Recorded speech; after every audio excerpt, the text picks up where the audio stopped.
we don't actually check the tree's collision with the player's collision. We check the grid space that the tree is on, because the tree has just said, "Hey, you can't walk here. You can't go here, buddy. Hey, I'm treeing here." Scotch.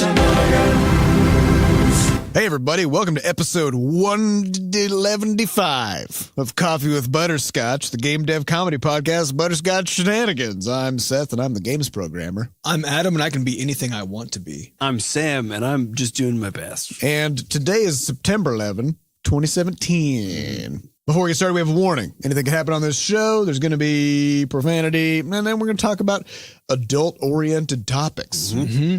Like really tall things, things that only adults can use. Mutual funds. Roller coasters. Mutual funds Roller is a good coasters.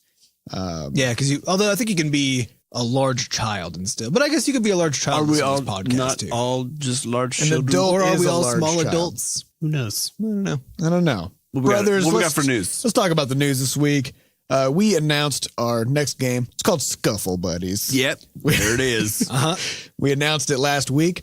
Do you want to talk about? Yeah, let's talk about it real quick. The So- announcement, like what was our intention? How did it go? So the intention here is that we know that we totally messed it up a lot with the Crashlands stuff. how did we announce Crashlands? So Crashlands, we wrote a blog post, Yeah, I and think that's that it. may have been it. I think I may have sent an email to maybe a person. just one email. And the reason that we're doing this, I know a lot of people are like, "What's the game about?" Well, you just have to wait, because part of the reason that we're doing it slow like this is because our dev is extremely iterative. And what that means is there's certain parts of it that, while we know sort of the broader points, aside from maybe giving a broad genre point at this juncture, we can't do anything else, because we might accidentally say something that doesn't actually exist in the game. But also by providing a broad genre, then it implies a whole bunch of stuff in y'all's brains that We don't want is to be. not- We yeah, don't want it's to not- be beholden. we don't want to be to. tied down to what everybody else You thinks. can't meant. constrain this. Nope. You can't put this in a box. We're like fucking game Houdini. That's right. game Houdini. Once you uncork it from the bottle, You can't put it that's back. genie. That's a genie, but a Game Genie, which is also a hacking device for the Game Boy back in the 1990s. we're talking about game Houdini. Which also is a 3D modeling program. It is. It's very neat. It's very cool. This is getting very confusing. Yeah. All right, anyway, so the question is, what is this game? Well, we're not going to talk. We're not going to talk that about it yet, but we've had a lot of fun watching people's conjectures from the logo, which is designed specifically to be able to make conjectures from. Otherwise, So, we would have just put it in sort of Helvetica black. I was thinking font on Comic white. Sans with a black outline, white. That sort of really. What about yellow on white? That's the even classic better. Comic Sans Yeah. sort of configuration. Yeah. So, the announcement went very well. We ended up getting press from both Touch Arcade and PC Gamer, and then as well as a Kick My Geek, which is a French site, which then got picked up on Jeux Video, which is their big video gaming site in France. I love that the site is called Kick My Geek. Because when I first heard that, I thought this has to be a mistake. And I went, I was like, no, they're running with it. Yeah, that's it's their good. thing. And Kick so My Geek. we did end up getting a good amount of press, and the newsletter has been rolling out. And so there's an important note here, which you might not have gotten the newsletter yet. I think it's not done running, correct? No, we're about 90,000 emails deep, Got which about means we another still half. have about 50,000 to go. So We could crank it up a notch, but I feel pretty good about this. Nice. The faster we send emails, the Plotting more base. likely they go to spam. Yeah. So right. we gotta, So, and this is an important thing to note, because we had some people asking or saying, "Oh, I got the email about it already, but I didn't." Or I did not get the email about it, but I heard it on this. I thought it was supposed to be the newsletter was for special people only, and it's true. But the problem is that if we warm up our email servers too fast, they catch on fire, and then we're not allowed to send emails. So this is the result. And even still, we haven't actually used it for a long time. That's exactly it. And as a consequence, I'm pretty sure we're already kind of in spam trappy territory because our open rate is lower than usual. usual. And it's not usually because of anything we do, because most of you guys actually really like our emails. So it tends to be when we're going. yeah. So here's the irony of this is the fewer emails we send, the more likely we get counted as a spammer. Yeah. I never thought about that. Right? I mean, we have to send emails literally constantly. Well, because it's all about consistency. Right. So It's no matter not- how many you send, as long as you do that consistently. If we sent 30 emails a day to each person in our newsletter system, we would not be spammers as long as we just did as long that as people every day. opened them. Right. Sometimes. Right. Not Enough. that much, really. Yeah. So that's an interesting wrinkle to the whole thing. But we had a bunch of hilarious things happen on announcement. And we've talked on the podcast a bunch about, there's no such thing as a good launch. And we prepped for this thing for weeks on the PR side, and then for I think a week and a half on the tech side. So Adam, exactly 1 week on the tech side. So yeah, right. Thursday. It doesn't seem like much because it's just here's the name of the game, and that's like it seems like on the surface that's the extent of it. Right, but there's a lot going on under the hood. Yeah. Well, because what we needed to do was make it so that people could sign up for a newsletter, which sounds really easy because if you've never had to build that and don't know what the tech is on the back end, even if you've used one, you've probably used it on like I don't even know what MailChimp, Google Forms, something where you just put a form on a thing and then somehow you just get to see in the back what came usually out you of get a spreadsheet. Yeah, you get like a spreadsheet. But we're looking at potentially collecting thousands of email addresses. Yeah. And we need to integrate these with our existing systems. And so we should do this ourselves. We're going to homebrew it. And it is actually very easy just to put up a form and collect email addresses. You can do that in mere moments, which I did do forever ago when we announced Crashlands, or no, when we greenlit Crashlands and put up the announcement for that. And as a consequence, we got hit by some spammer that then flooded our forum with tens of thousands of email addresses. And so anyway, so now we're trying to be more mature. So yeah, better, we're trying to have a secure system. Yeah. And it turns out that, as we've talked about in the podcast before, there's a lot of costs. It's very easy to do most things. Security creates complexity. It's just that because people are kind of dicks, then it takes a lot more time. It only takes one. Yeah, it only takes one. So if we have 10,000 signups that are legit, and then one person comes in and floods our server with 20,000 fake emails, then everything's broken. Yeah. So this is the one story I'll tell, which is the funny one. I think the funniest one, which is that because of that spam bot, that Russian spam hacker thing happened with Crashlands, Adam put together a thing called a rate limiter. And what this allows us to do is just say, like, are you requesting too many email addresses? That's it. And if so, then stop it. We're not going to let you do that anymore. Yep. So when the site went live at 10 a.m., we'd all been refreshing the site a bunch, as well as I had been sending a bunch of test emails through to make sure that I was able to sign up for the emails. And right at 10, as the TouchArcade article went out, as all of our scheduled things posted on various places automatically, and we started getting a big bulk of traffic to the site, I got an error from putting in my email address. And it just had some cryptic like, oh, sorry, this doesn't work right now. And I yelled across the table, I said, Adam, this doesn't work right now. Why does this not work right now? And he's like, well, you've been refreshing the page a bunch, right? Yeah, because we're all behind the same IP address, right? So the whole team was we got rate limited real quick. Yeah, we were essentially blocked. It looked at us and it was like, you guys are doing this too much. So we're going to put a layman on it. Take it easy, guys. Which would be good, except turns out that the way Adam had programmed it was that it was actually a shared pool for everybody in the world. Which means it wasn't just our table. It's just that our studio, by refreshing the site a bunch before it went live, blocked everyone else in the world from being able to which is very hard to debug because we couldn't know. So fortunately, I had the logs open and running while everything was going. So I wanted to just like watch things go through and make sure it was happening fine. And all of a sudden I noticed a whole bunch going in at once that were like API limit exceeded, API limit exceeded over and over and over again. And Sam had been just refreshing it constantly. So I'd been ignoring it for a while, but I was like, Sam, are you still on the site? And he was like, no, I've been doing something else. I was like, oh shit.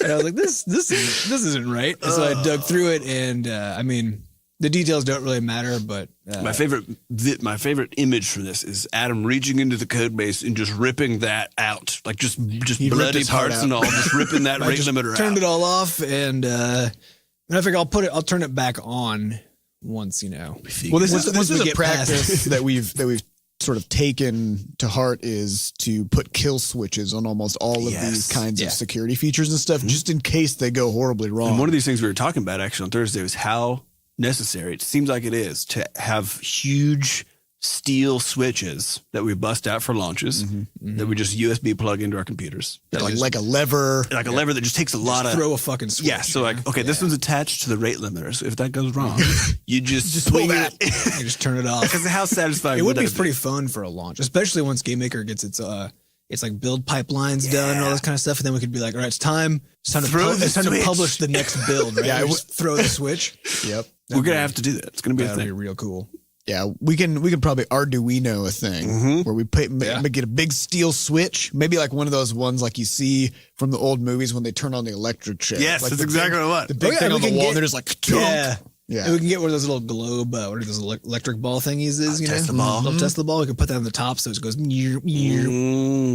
digging this plan. But yeah, so the whole point is that Scuffle Buddies announcements went very well, and there's a nice rate of signups despite coming all in. that stuff. Despite all do you the... want to talk about the counter failure? Because that one was, Okay, I find particularly Okay, amusing. sure. I didn't want to throw all your faults out on the No, table. this was- I'm totally down. It was mostly my mistakes. It Or was. entirely, So- exclusively, maybe. Well, yeah, but I think there's an entertaining point. We got to about this. explain this in a high level way because it is a little nitty gritty. Yeah, the thing is like it is So, exactly. The long and the short of it is the way we had programmed the email counter was tied to how many people were in the newsletter that was going out. Mm-hmm. And the newsletter that's going out, obviously, it's like being in a mail queue. We had 136,000 emails, or 135, however it was at the start, to send out, which So we were including in our counter of people who were signed up for Scuffle Buddies because they are. Right. So the problem was that as each email went out, the system was like, oh, I'm not sending that person an email anymore. So it decremented, which meant that every hour, that number that was on the website, which was supposed to show, 1,000 people signing up for the newsletter,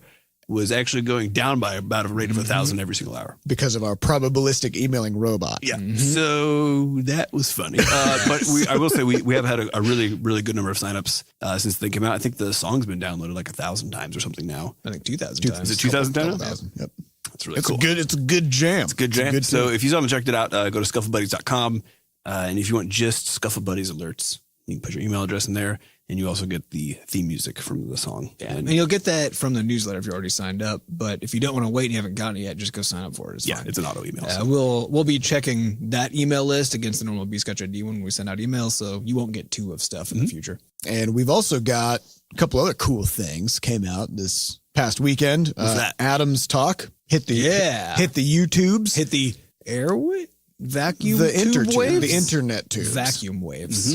And this is Adam's talk that he gave at Pixel Pop Festival originally, and then we had some video problems. Yes. So We talked about the camera problem. on our last So podcast. we got our camera working. Everything is smooth as butter, and the audio turned out manageable despite basically the talk being Patrick given- helped us out on that one. Yeah, basically the talk was in a warehouse next to an air conditioner. Yeah, which does kick off about halfway through. That's good. So the audio does sound way better about 15 minutes in. So Yes. that's kind of nice. But yeah, it's about a 35-minute talk, and it's called Thinking. It's harder than you think. Very interesting. So I don't want to say too much about It it. may provoke thoughts. It might provoke Some would thoughts. say. At the very least, it'll make you sit back and just go, damn.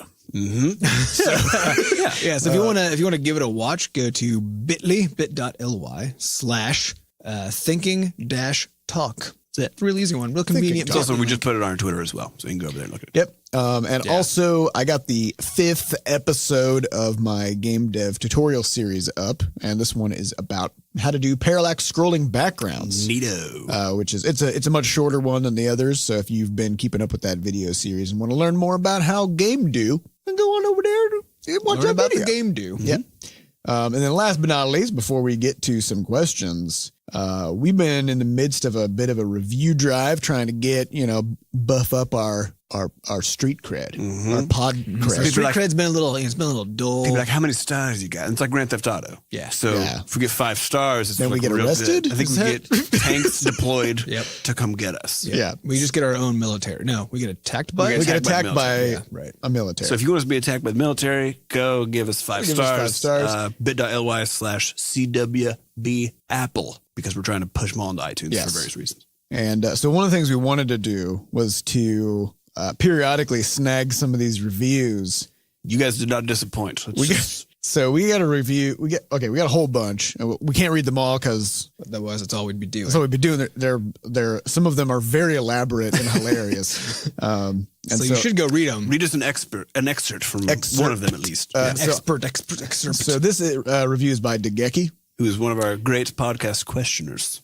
who this is it's a bit lengthy. All right. So brace your loins. All right. Brace. Degeki says, "Are you sad, lonely, or sick of your dead-end life? Well, you're in luck. There are people out there looking out for you. They're called counselors, and they're not involved in this podcast." The good news is that this podcast can still help. Every week, the 3 brothers Coster come to your device to deliver laughter, life lessons, and a metaphoric crowbar that you can use to break into the gaming industry. Each podcast chronicles how the brothers approach life and building their entertainment empire one brick at a time, which they then pick up and smash right into your funny bone repeatedly. If you don't walk away from listening to this as a much better person, that's okay, because these guys do this for the funsies, not to force a change on you. But hey, if you want to change, just listen closely and you're bound to hear something you can use to make life less awful. With enough lessons learned here, life might even get good. Disclosure: these are not licensed health professionals. Any advice heard here will not improve your grammar. A better life outlook is not guaranteed. There's no liability for bad advice. No financial advice given here should be taken seriously. That funny smell is not the podcast, but probably you, and a shower can usually fix it. This podcast is not to be taken before bed. If you experience headaches or bleeding after listening, you should consult your doctor. That's definitely true. I think Degeki may have a future in drug commercials. Right. I'm gonna be honest. Yeah. This is feeling real good. I feel like I should have read that last part at triple speed, but I just don't really have I don't have the diction. Maybe if Patrick is paying really close attention, he can speed that up real quick. He can speed that up. So that's, we've been very humbled by all the fantastic reviews that we've gotten from everybody. So, and every single one is super helpful. We are pushing for 100, which is, it's a pretty high goal. It is high goal. I mean, we're closing in already. And of course, many more than we had when we first started. Which is, and of course, the question is why, which is basically if we want to actually get the podcast featured and promote in other places, that demonstrate that people like it. Yeah, and so that 100 review threshold is sort of it's like a starting point. It's a magic arbitrary number. Yeah, we all have collectively agreed that, while arbitrary, is also magic and a number. Yeah. All right. So having said all that, let's get on to some questions. Let's do it. These questions come from podcast.bscotch.net. They're from our listeners and people and randos on the internet. So let's get started. First question comes from Rampandapus, who says, seems like lots of game developers are using loot crates as part of their monetization strategies. Why are they doing this? Are they referring to the company Loot Crate specifically, or to the concept in general? The concept. Why are they doing this as opposed to selling the individual items in the crates? This feels like a player hostile practice. Thoughts? So what I want to know is, why is it that only game developers are doing this? You mean, why can't I go to the car dealership and say, hey, car dealer, I got $18,000 to drop. I was just going to buy a car, but I don't want to know. I don't know which one I want, or rather, I'll pay you. Oh, you're talking about the probabilistic Loot Crate. Okay, yeah. So I was thinking of the company Loot Crate that sells merchandise. Oh yeah, we should clarify. This was all very confusing. So Loot Crate, the way, for some reason, many games are doing this now. Overwatch does this, Rocket League. Blah, blah, blah. I think Overwatch, Hearthstone. It starts with the idea of a card pack. A card pack is what a Loot Crate is, but in a different form, right? So usually what it is in trading card games, you'll buy just a pack of cards. You don't know what's in it. It's got a wrapper, so you can't see the cards. And when you rip it open, then you are very disappointed or very happy, depending on it, because it's a random reward. Maybe you're just like, this was worth $5. But the point being, you don't get to decide what you're getting. Correct. You're gambling. It is. So yeah, well, we talked about exactly this a few episodes ago, which I guess I would summarize by saying exactly that. It's gambling. And it's well, bad, let's talk about why. And it is player hostile. Let's talk about why. So, because there's other practices here that don't involve necessarily trading money, that are equivalent in terms of their psychological response. And all this comes down to is the fact that when you're conditioning someone to do a thing and trying to get them to, for example, be addicted to playing your game or spending money on it, one of the best things you can do is make it so that the reward is variable and not always guaranteed. So the reality is, if it's the case, for example, with your children, or with your dog. Let's use dogs because it's an easier response for everybody. So if with your dog, every single time it does a particular thing, you give it a treat, it will not work as well from a general conditioning standpoint as if sometimes you don't, sometimes you do. It just works better for whatever reason because of how our brains work. So conditioning works better when the rewards are not guaranteed and are necessarily a bit more sporadic. And then when that looks like in games is if you play something like Diablo, something that has loot, something like Crashlands, for example. Every single tree you break open, every creature you break open, there's a random smattering of goods that may or may not appear, as well as some legendary items and stuff. So, and it's a sliding scale where the reason we do this is because sameness is boring, right? And so if we were like, we made a crafting game where every item in the game is a tree, and every tree you break drops one log, and then you just build an increasingly large wooden thing. Yeah, you just keep building a wooden chest plate that you know what the stats are going to be. It just has HP on it. And it's basically, you just put one log in to get one more HP. So even the description is hilarious, right? I mean, but that's what it would be like to sort of not have the randomization and the surprises. Right. So we need that in order for things to be interesting, because we need those surprises. Yeah. So the question is, there's an ethical question as far as when do you get to use this? And I think this is the important part. So this is also a keystone of, so speaking from my own experience, having been in an abusive relationship, this is part of the keystone of how an abusive relationship works. You don't know whether the person's going to be amazing to you that day or horrible. Yep. And the thing is that there's an intoxicating effect that happens because of that. In the same makes way, the good stuff seem even better. Exactly. You're getting kicked around. Highs and lows all over the place. And so there is an interesting ethical question with regard, I think, to games generally, which is, where is it okay to apply this? Where is it okay to put randomness with regard to reward? Because playing a game is its own activity that is done basically for itself, right? There's no point. Yep. So the question is, if when you start attaching money to the potentiality of those rewards, is that where we start having an issue? Where's the ethical line here? I don't know. I don't know if, see, again, I don't think there's a line so much as a spectrum. It's a gradient. Yeah. We're sort of, well, it's kind of a potential for harm gradient, right? Sure. Because the fact is that even a thing that doesn't necessarily suck money out of your wallet, the more fun a thing is, the more time you spend doing it. Right. And time has a cost because you could be making money because it's capitalism. Time right? is So money. Your time is money. Time is money, It's friend. just the same thing. Right. But the opportunity cost of anything, of doing anything, not just the financial one, but if you spend time doing one thing, you can't spend it doing something else. So the more fun a thing is, the more time you're going to spend doing it. So even if a thing isn't pulling money out of your wallet, if it uses mechanisms that are known to then make you want to keep playing, these sort of addictive kinds of mechanisms, right? Things that are more fun for you, that you get more joy out of, which is why you keep on doing it. Sort of the more intoxicating you make a thing, just like drugs and alcohol, the more dangerous it can get. And so I think it's just kind of and then if you now couple that with something like, oh, also we get to pull money out of your wallet. Right. Now you have you're taking their time and their money. Yeah. I think that just bumps you up really far down that scale. Right. One knows this actually with Rocket League, because they started doing this crap too. I stopped buying stuff in Rocket League once they did it. Well, because they randomly will give you crates, and then you have to buy a key to open the goddamn crate. And the first time I got a crate, I was like, "Oh, this is neat!" And so I bought a key for like $1, $1.50 something. Yep. I did the same thing. Opened it and was disappointed. Yep. And I was like, "Well, why did I never doing that I'm again. so confused." And I was like, if they just let me buy the decal, well, the shitty thing is that I want for my car. They've clearly put a lot of effort into making a lot of these. Like there's this one 8-bit pixelated rocket trail that you can get, and it actually sounds like it's from a retro video game. Like the sound is all kind of like crunched out, like a 8-bit style sound effect. And it's pixelated, super cool, and it's in a loot crate. Like that's how you get it. You can't just buy Yeah, it. like I would pay like $5 to get that thing for my car, and they won't let me, so I'm just not going to. Yeah, it's an interesting one. So I think, I guess largely, I don't think any of us are particularly on the loot crate train as it's used for money making purposes. But I think about the purpose of that, because you can think about this in the same sense as like a roguelike, where what a roguelike does by having you die permanently on a run is extend the sort of effective lifetime of the game, because you don't just like get to go beat it incrementally, right? You just makes a progress die. And it actually then allows you to have a lot less game and then seem to have a lot more game. And in a lot of ways, it's a useful design principle if you're trying to make a game and you're restricted on time. You get more mileage out of your content. Right.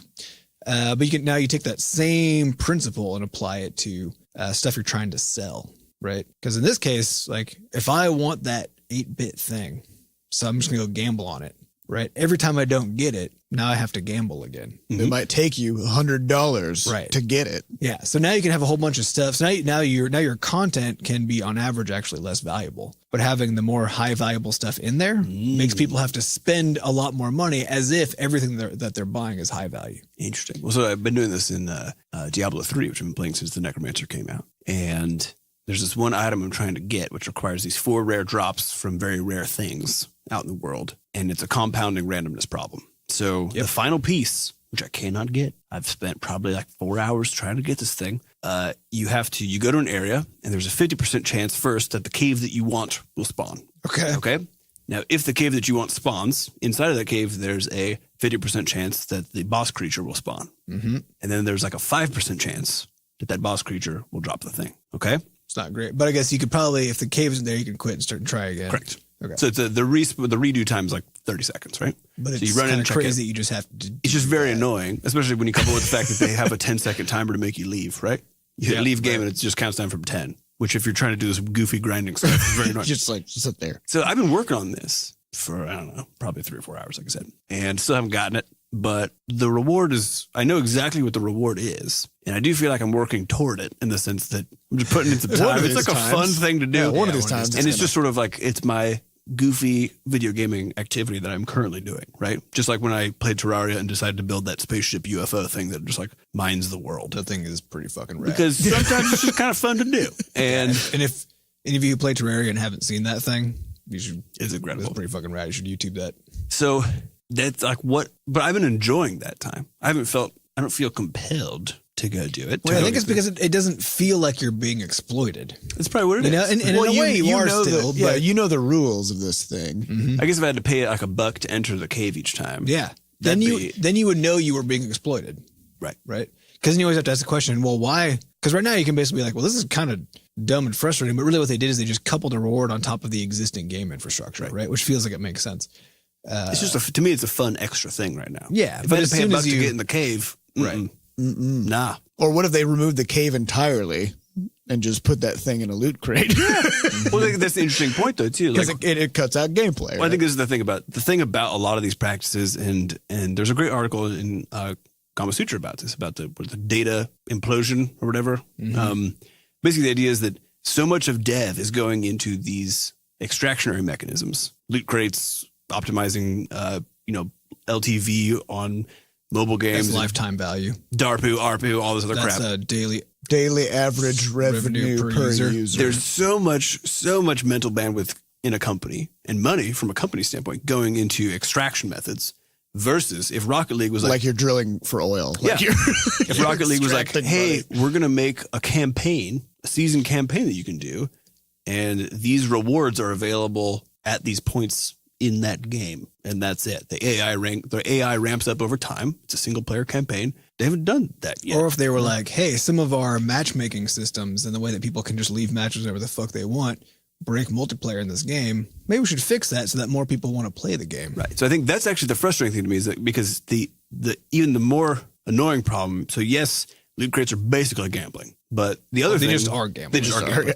But the other thing to me about it is that is dev time. Yeah. And that Could've is gone dev into time that can something go to else. something else. Yep. And so that's always the question for me is, cool. What did we lose to get this? Yeah. To get This these loot goddamn crates? loot crate. It's crazy. Yep. I don't like it. Well, Anyway. it also completely removes any satisfaction you could possibly get out of obtaining the thing. It adds a little bit left because it's a gambling component, right? But it's not coupled to the game at all. Right. So You don't now- do anything to earn it. You don't You do just anything. have So now, money. yeah, because it used to be, original vanilla Rocket League. They still had the random unlocks, but it would just be every time you complete a match, Just randomly. You get one. you just get one, and then you're like, oh, cool. Then you go try it on your card, see how it But looks. think about it, because they had those practice sessions. They could say, okay, if you manage to get 10 of the striker goals in a row in the first section, then you get this thing. Yep. Because then if you, beat your best time, Or add an obstacle course. right, because then if the value of those is then that if you see someone with that out in the world, it means it something. doesn't mean that they're rich. It means that they're good. Or you mean that they were rich. Or that they were rich. Yeah. Anyways, let's move on. That's like what I think anytime I see somebody driving a really nice car around, I'm like, that person used to be rich. Anyways. and may or may not still be. yeah, loot crates, whatever. Pass. Hard pass. But all right. not to be confused with the company Loot Crate, which I was originally confused about when we started this thing off. They're pretty cool. It's a different thing, unrelated. They sell merchandise. It's not, kind of the same. I don't think they do They send gambling you stuff. but they send you random merch. Yeah. Ooh, it actually is random, isn't it? Yeah. I mean, you don't know what you're gonna get. That's true. How come Anyway, we don't need to go down that rabbit hole. But you also don't know what the pool of available things is, right? That's probably the difference. Because that's genuinely like, yeah, give me something fun. That's like when you go to a restaurant, you're like, I don't know, bring me whatever's good. Yeah, That's like what Loot Crate is. Yeah, it's a Which is not the different equivalent kind of of Loot Crate. intention. Yes. Or like a blue apron. Blapron. Like, you got to pay them every week and they're just going to send you random ingredients. You have no idea what's coming. Right. You're going to cook. But that's what you want. Correct. Because you're going to eat all of it and you just want food. So it's going to serve your purpose. All right. Next question comes from Kayul. When developing your games, do you prefer tile-based collisions or instance collisions? This is a bit of a technical question here. What does it mean? All it means is in a game world, you often have a grid. Okay. You can take, pixel XY coordinates, you can turn those into a grid. So like graph paper situation. Yeah. Cool. And so you can basically, let's say you have 50 objects in the world and they each have different shapes. And you have your little character and you want to ask the question, is my character like banging up against these shapes? So that maybe it's a bullet, maybe it's a piece of ground to walk on. Bullet is one of the most painful shapes to bump up It's against. bullet shaped. Yeah. And so the question is basically, how do you calculate that? Like, what's the code that you use to ask that question? So with an instance collision, your little player character will actually check where it is and then its own shape, and then compare that to where everything else is and those shapes To see if they overlap. And if so, then it'll do whatever it's supposed to do. It'll be like, fuck, I've collided. You're like, I got bulleted, right? And so that's more expensive because it basically requires every time the game updates, which is usually 60 times per second, right? 60 frames per second. Every time the game updates, it has to ask that question. Everything has to ask everything else. Hey, where are you? And are you bumping into me? Yeah, it's like, are we overlapping in space right now? Yeah. Right. So the advantage of Hey, Bullet, are you inside me? Yep. Am I supposed to be dying? Am I Hey, dying? Bullet. The Bullet's like, yeah, man, you're so dead. This is bad. You're gone. So, Looks real bad in here. looks There's blood everywhere. It's not looking good, buddy. So tile-based collisions are basically taking advantage of the fact that you have this grid. And so you'll have sort of like, let's say you have like a piece of terrain, like a block that you can walk on. And that block will store some information at a grid location. So then as a player, you can just, instead of checking every block in the world, you can just look where your feet are and check like, hey, at this XY place, is there a block there? And it's just checking one single thing, which is yes or no. And if it's yes, then you're like, I'm going to stand here. So you do the same thing if there's a bullet there too. Yeah. Right? You're like, hey, grid space that I'm on, is there a bullet here Well, with me so also? this is the tricky thing is tile collisions work pretty well for static things like terrain or something like that. When it comes to bullets and stuff like that, it's a lot tougher because they tend to have. Do you mix and match? You got to mix and match. Okay, so you use the tile-based collisions for environments, static Stuff things. that can be cheap. And if you notice in Crashlands, we have a combination. So for example, like you'll see a tree or a rock or something like that, and you cannot walk on the grid space that tree is on. It's why all the art is done to fill.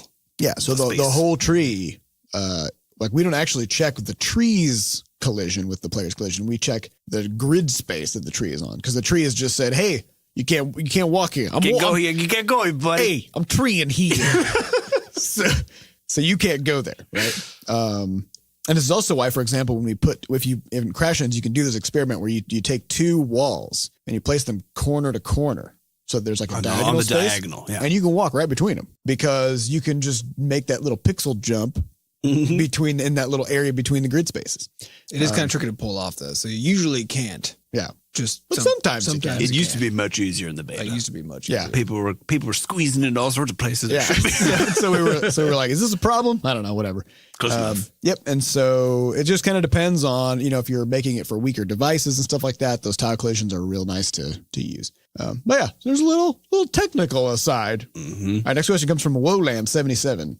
Do you think that game devs should take into consideration streamers and where they put their camera / bust shot while streaming when they design game UIs? So should we make a little corner, like a little Nestle area? That's actually interesting. You could even have a UI setting. I was going to say that's all you should do. Yeah. But then That what about rearranges stuff slightly. scale? Because some people like having their face bigger than other people. What I was thinking we could do is actually, when a streamer plays, we put in like a separate game mode, right? Where they can overlay their face just like onto everything. So all the in characters have their face. Yeah. All of the weapon slots have their face. Yeah, because why just rearrange the UI? Why don't we just make it all about the get streamer. in there. I mean, as far as I understand, they're the content creators. Yeah, right. it's true. Like, it's not us. We're sort of subservient to the our Lord and Savior, the streamers. Right. Yep. And so we should probably just go ahead and, instead of doing this little like nod to their existence, we should just acknowledge the fact that they basically own us, and everything that we do should probably It's true. reflect that. Well, it does. That particular viewpoint does speak to a larger, interesting sort of field that a lot of game devs have, because it is weird that like you spend all this time making a game, for example, 2 years. You're behind the scenes. You're behind the scenes the whole time. And then it's totally possible using affiliate links now for something like Amazon, with Twitch, for streamers to get paid like $1 per copy of your game or something like that, which is, I think the only reason it's a weird fairness thing, because it's like, I spent the last 2 years of my life making this and I get 10 of the dollars and you get 1 of them, right? And it's like, because you played it for 30 minutes. it's like, but I do totally get it, because there's a ton of added value that comes from that. So But also, streaming is very hard. oh yeah, we've done it a few times. It's brutal. I don't know how people do it for which like I don't 3 or 4 think hours. nobody should assume that we don't respect the amount of work Oh, and good talent Lord. that goes into being a good streamer, because it's incredibly difficult. Yeah, and I do think there's a lot to say for making it easier for people to stream, because I do think it's another one of those platform things, right? So we've talked about making a game feel native on PC or on mobile or whatever else requires sort of rethinking some of the UI elements, and that is actually a very good point. I don't They think want it to feel native on Twitch. yeah. Yeah, And why so- not? That's a really good idea, actually. I haven't been thinking about. Yep. Or even trying to figure out ways to, because a lot of games use like Twitch API plugins and stuff like that, so that people can chat and weird things happen. Right. So I think there are some games that are specifically going out of their way to accommodate streamers and their communities and stuff like that, which is something we just haven't had that conversation. Yeah. So And I think it is also important to remember with all of this that I'm completely unaware of any examples, if they do exist, where streaming has sold more copies of a game than like the platform did itself, right?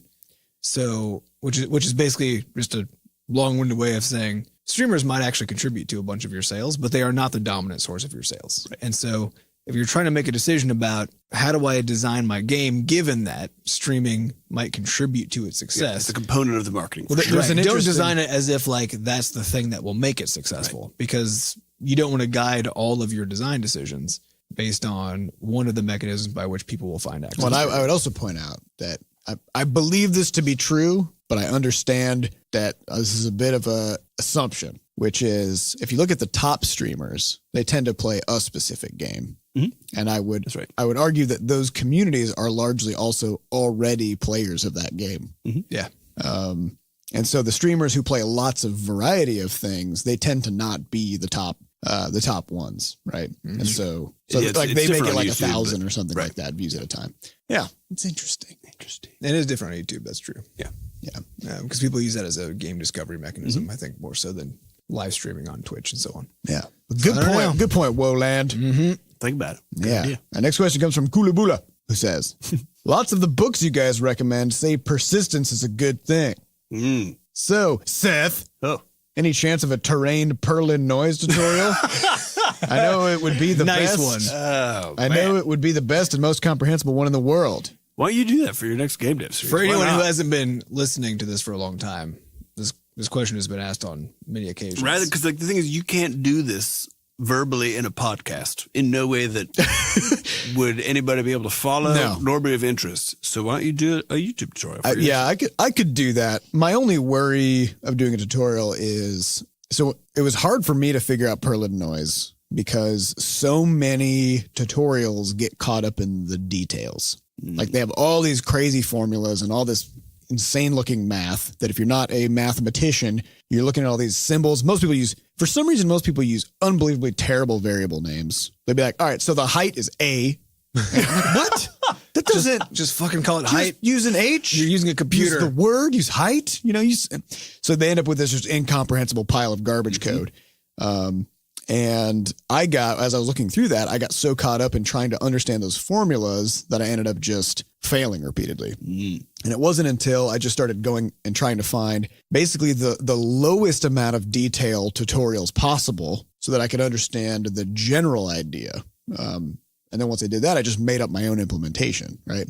And my only concern with making a tutorial is that it would by nature just be a lot more in depth because I'd be doing it through Game Maker or whatever. And I may end up just making it worse for people because I get so caught up in the I think, details. Unless I given- gave like a lecture or something like Right, that. but it's basically the core concept is of using the fact that random numbers that random numbers are seemingly random, but actually are not. Right. And using that to generate a consistent, seemingly random pattern. Yeah. So that's how it works. And I think you ought to be able to make like the stupidest, most uninteresting, random terrain possible just by basically using like, cause we just remade like which is the Mersenne twister algorithm or whatever, one of the ones that makes random numbers. So we use that in Crashlands to make it cross-platform compatible.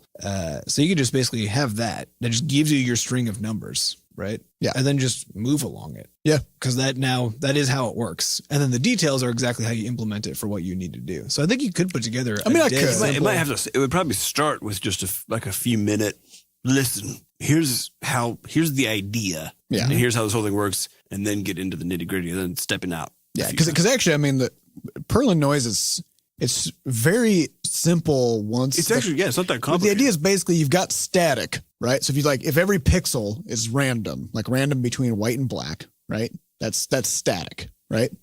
Now, what if you just stretch that? That's Perlin noise, right? Mm-hmm.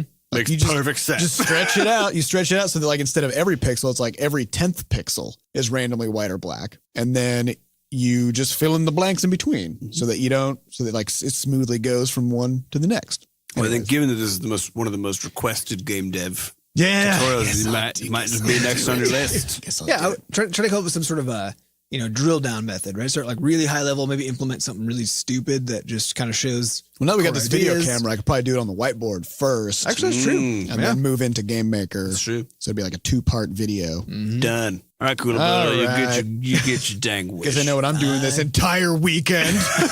All right, next question. Better enjoy it. Next question comes also from CwB, Dang. who says he's very persistent. Who says Again, I want a video. seriously, let's go. With your next game, you will be having the same launch day for all platforms, or will you launch on Steam first? As Steamers don't know cross-platform dev exists because you're either a PC game or a damn dirty mobile port, and nothing else is possible. Yeah, I think That is true. Our goal still is simultaneous launch and everything. Who knows what's going to happen, but that is the goal at this point in time. And the reason I'm couching it is because there's all sorts of crazy crap that could go down that we could. We might actually mess up. accidentally launch, 7 days before our launch date. Yeah, these things happen. And Who knows what will happen? Maybe the game will get leaked, like Game of Thrones. as I feel like we tried to illustrate with the Scuff Buddies announcement stories from this morning, as much planning as we do, Everything goes wrong. every everything time. goes wrong. So But even when it comes to the plan, we may decide to try doing some sort of a staggered launch this time.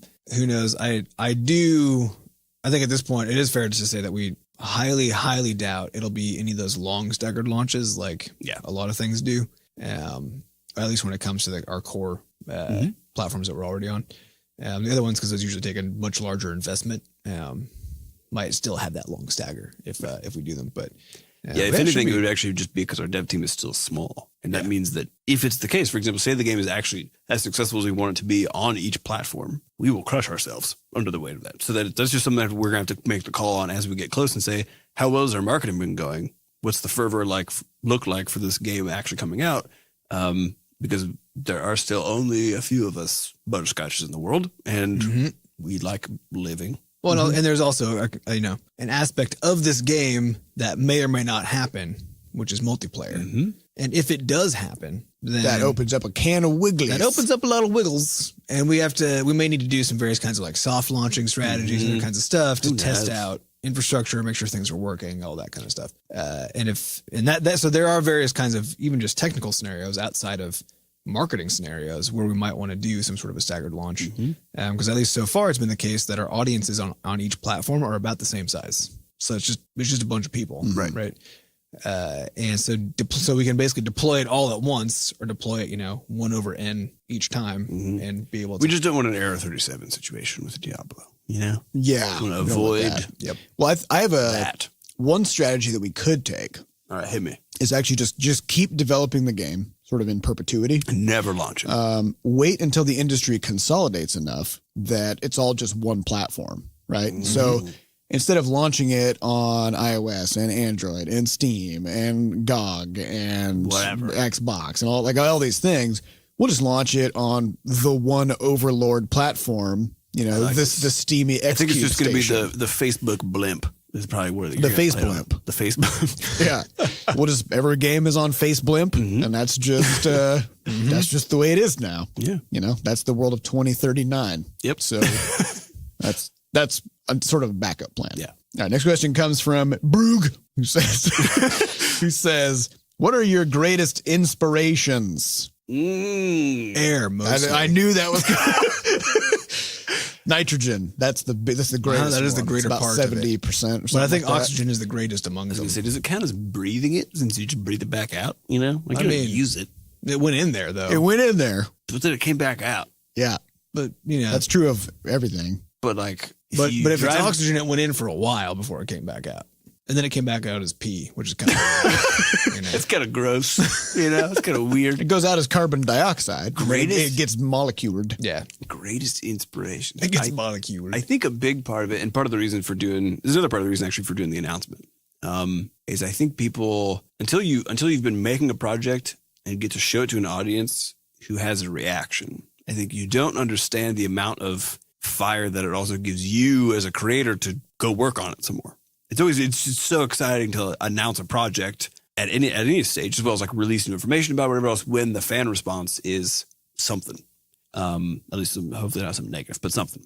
So I think for me in particular, I think I've gotten to a place, I mean, because the thing is, we had enough success with Crashlands where we hit a few of the tiers that we didn't think we would hit for a while. We've now given a talk at GDC. We've done the DICE.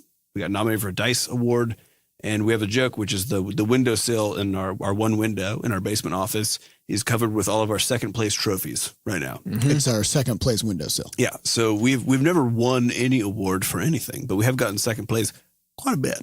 And I think that, Aside from our Game of the Year awards from various, from various publications. not physical things. Yeah, No, we didn't get any they trophies. didn't set us any Yeah. trophies for that. We can't put that on the window. We gotta make our And as own. we all learned from gym class and from sports, the only thing that matters is trophies. Yeah. Yeah. So we don't have any. We're millennials, so I don't understand anything unless I get a trophy for it. Yeah. That's right. Got to get that pat on the back. Yeah, we didn't even get participation ribbons. I know. That's true. Because if we had that, then actually we would be fine. We would just make terrible things Yep. Yep. and it would be fine. We'd be happy because we'd have our participation. Because we got that ribbon. Yeah, so I think a big part of the inspiration now is sort of it's coming twofold actually with the second stage of Studio. One is being able to actually announce our games to a waiting fan base, which has been shown to be actually the case from the Scuffle Buddies launch. Because people are excited to see. It's inspiring. It's very inspiring to see people be like, we're really excited to see what you guys do with And this. we're like, yes, let's do this. Yeah. And then there's all the people who are like, what about Crashlands 2? And we're like, shut up with that. We're not ready yet. Just hang on. We want to get better at game stuff. So there's always that in there. But I think that's been really inspiring, honestly, to see. And then the other piece is actually from the studio growth side, because it was just the three of us. Now it's the 7 of us. And I feel like we've been making big strides on the management side. We've been making big strides on the production side as far as how to even work with multiple people who can contribute to a game. And so honestly, it's also just the team that we've assembled is routinely inspiring. I mean, Sher was here over the weekend, like working on some porting stuff for Crashlands, doing a big important project that we just kind of have been putting off. Came on the weekend to go do this, and he hung out with Seth. The whole weekend. They had a good time. Got some new robot arms put up, assigned to their monitors and stuff, all sorts of weird stuff. But I think the point is that the ideal, I think, for us here is that we get to a point where just the daily work is sort of feeding into the inspiration for working on stuff. And with a game that starts becoming more crowd facing, that's easier to do because we get those little tidbits where people are like, oh, we got a tweet from someone like, oh, I've been listening to this song on repeat while I'm drawing because it's just like it's a good jam. And that feels good. We put a good jam out there. Well, I guess Patrick did. Patrick did. So Good job, Patrick. On our behalf. We looked at it and stuff beforehand. I feel like we contributed. We made a lot. some inane commentary about it that he interpreted very well. We're like, make it more music-y. Put some more music in there. Yeah. So I think which just reminded me of the recent happenstance where we were talking about kind of what this theme song would look like, how it might play on the name Scuffle Buddies, And so Sam told Patrick, he's like, I've kind of this like jingle that I've been kind of singing. And so maybe we could kind of like go use that somehow. And Patrick's like, okay, let me hear this. Just send me a recording of it. And so Sam did. So I just heard him, singing really weird shit, off in the corner. And sent that up to Patrick, and Patrick replied, "That was interesting. That was interesting." So he handles us pretty well. Yeah, I think so. But I think that's the goal, and I feel like we're getting closer to that point. And then I feel like with Scuffle Buddies in particular, that whole, it really just feels good to get that feedback from the crowd and have people be like, yes, we want to see what this is, and have us be like, yes, soon. When it looks good, we're ready to rock. Mm-hmm. So I find a lot of inspiration in that. Me too.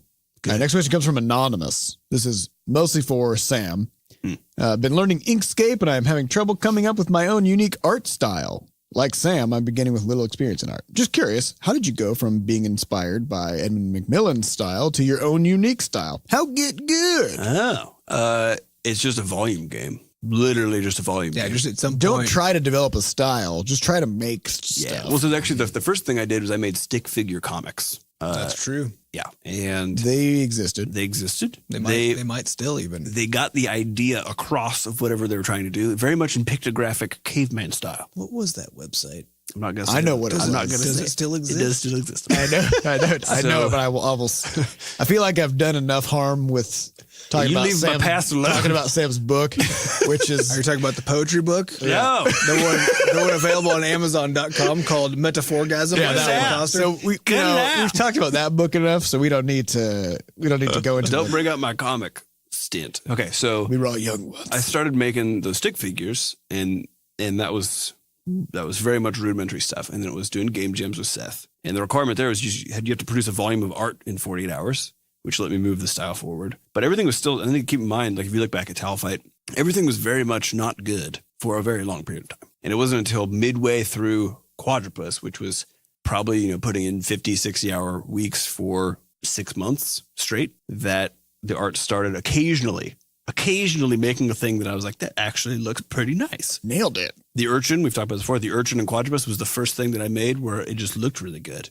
Mm-hmm. And then that depth charge. And then the depth charge came after that. And Seth asked me, he was like, did you just get this off the internet? Sam sent me. I was like, fuck you, buddy. It was a fair question. He just sent me a picture of the depth charge with no other context. Yeah. He just sent it to me, and I was like, "Oh, that's cool. We should make something like this. make something like that for the game." Yeah.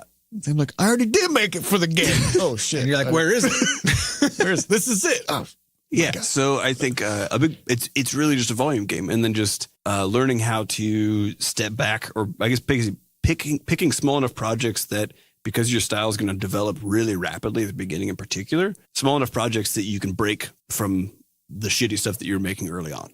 So in other words, if you're working on a project for like a year this early on, you're going to be trapping yourself stylistically. And we even had this happen with Crashlands toward a bit. The style was definitely trying to evolve a little bit toward the end, but we couldn't. We actually had to kind of put it in stasis a bit. And so with Scuffle Buddies, we're pushing some of the stylistic elements that we started pushing at the end of Crashlands, but couldn't really capitalize on. So make small enough projects that you can jump and you can break from the past routinely, I guess. Like small projects that you can finish and move on, and just constantly just be a making shitload art. of things. Yeah, and every now and then you'll just see these things. Like one time, Sam, we'd been using black shadows on everything. Mm-hmm. One time, Sam accidentally clicked on like red or something. Yeah, He's if you're using shit. Inkscape, all the colors are down there by one I was another. like, oh shit, shadows can actually be a color.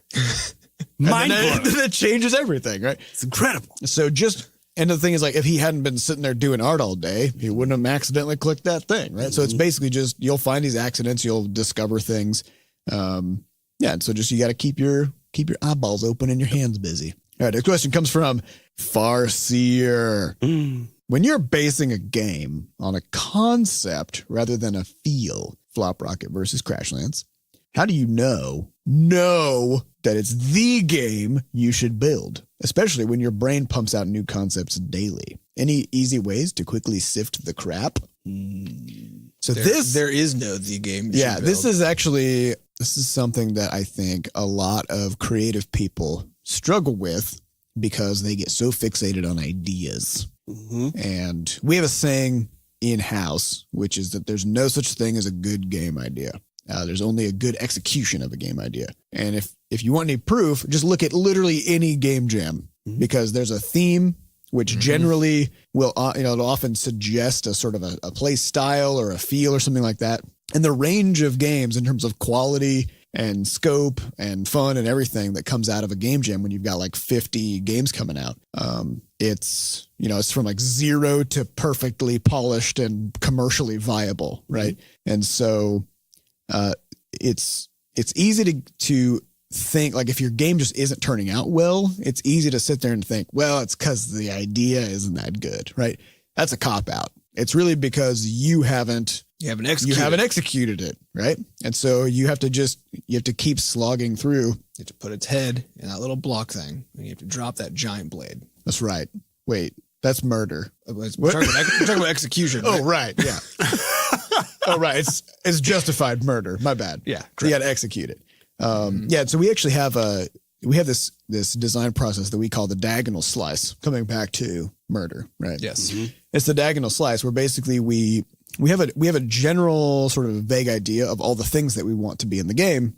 We start with whatever is sort of like the most obvious game system. We put it in, we add content, and then we balance it out until the game feels pretty fun. Then we add the next game system, which literally breaks everything and makes the game terrible again.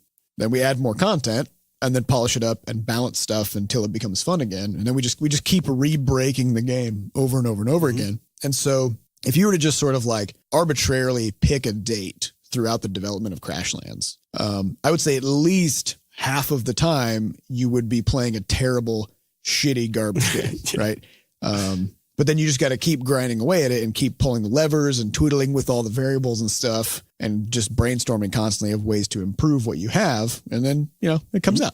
Well, I think it's also the thing is there is a skill in recognizing when you've even landed on a concept that's really interesting too, because when it comes to like, if you're just describing the game to someone and they get kind of excited about it, then that's actually oftentimes a good signal that even if you're having trouble with the gameplay itself, right, the balance or polish or whatever else, then it might be something to pursue because it has some sort of marketing legs to it. Yeah. If you're like, hey. And that's where the idea has power is like if it's easy to market and talk about it. Exactly. So there are some games. Though. Yeah, you still got to execute, but there are some game ideas that they're just not going to fly. Be interesting. But then again, that game Genital Jousting came out. Who would have thought? But the execution, fantastic.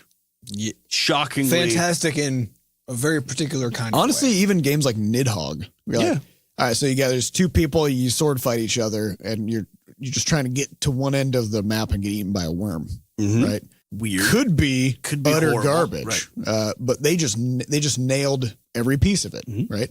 So yeah, I mean, you just gotta keep moving forward, and it's easy to look at your bad, not fun, boring game and not take responsibility for its state and instead blame the underlying idea. But you just got to keep going, keep pushing ahead. All right. So that's all the time we have for this week.